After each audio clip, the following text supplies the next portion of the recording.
કચ્છ જિલ્લાના રાપર સહિત વાગડ વિસ્તારમાં આજે પવિત્ર રમઝાન ઈદનો તહેવાર ભવ્ય રીતે ઉજવાયો છે।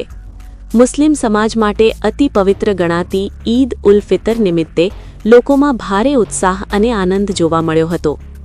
રાપર શહેર સહિત સેલારી, નંદાસર, આડેસર, ફતેહગઢ અને ચિત્રોડ જેવા ગામોમાં મુસ્લિમ ભાઈઓએ વહેલી સવારે ઈદગાહ ખાતે એકત્ર થઈ નમાઝ અદા કરી અને દેશ દુનિયામાં શાંતિ અને સમૃદ્ધિ માટે દુઆ માંગી હતી।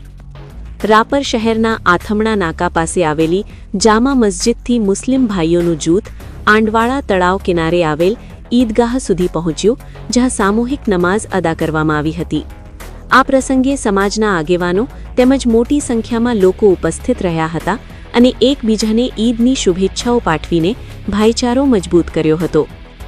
ઈદના તહેવારને ધ્યાનમાં રાખીને રાપર પોલીસ દ્વારા કડક બંદોબસ્ત ગોઠવવામાં આવ્યો હતો, જેથી સમગ્ર ઉજવણી શાંતિપૂર્ણ માહોલમાં પૂર્ણ થઈ હતી।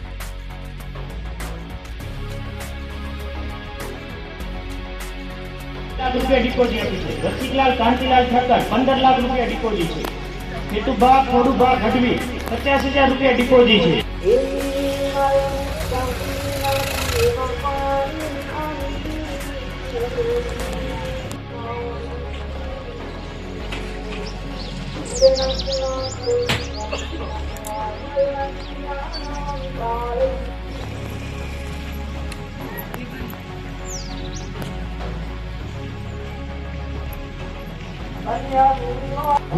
हाथों को छोड़ देना है।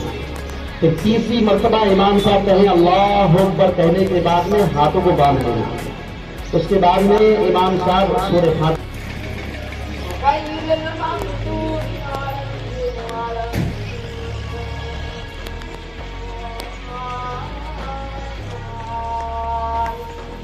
सूरत खत्म होने के बाद में दूसरी रकात में जब इमाम साहब पहली तकबीर कहेंगे अल्लाह अकबर कह के हाथों को छोड़ देना है, और दूसरी तकबीर में अल्लाह अकबर कहने के बाद में हाथों को छोड़ देना है, और तीसरी तकबीर